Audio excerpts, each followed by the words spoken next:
A little earlier I talked about the ABC setting and how it would control the height of the cut. I also mentioned that it may be required sometimes to vary the setting as the electrodes wear. Well, how can you tell if you have the optimum settings? What signs are there to tell you which way you need to make adjustments? Well, the first thing, as I mentioned at the beginning, was the angle of the cut. If you're cutting too low, you will get a cut that's very narrow at the top and will generally tend to fan out underneath. If you're cutting too high, you will get that taper leading in, but you'll also get a wide and a non-distinct cut.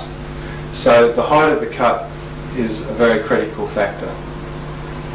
But speed is also another thing. Now, the effect of speed is often seen in dross. I'll just draw the material through here. This is our cut. Now, you've probably seen it before, but on plasma cut parts, it's quite often that there's slag or dross underneath the edge of the cut.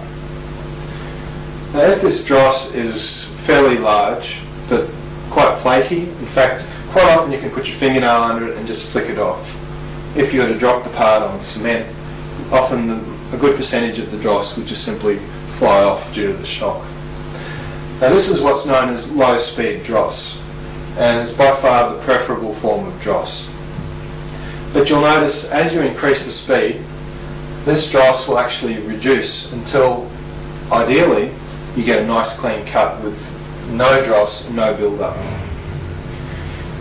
If you were to keep on increasing this speed, quite often you'll find what's called high-speed dross. Now, this can be in a couple of forms. It's often present in a small hard bead at the top edge of your cut. Now, this is a nitride and it's very, very hard, as I mentioned, and it will not come off. It has to be ground. Now, that's a result of too high a speed.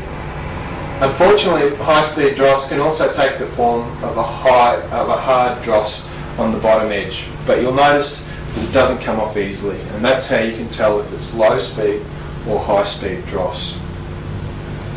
Good little sign there to tell you which way you need to adjust your settings.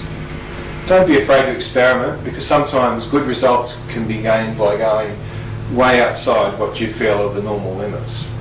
Sometimes even going up as much as 50% above what you're cutting at will give you surprising results. But you have to try them, and don't forget to write down your results so that you can apply them on the next job.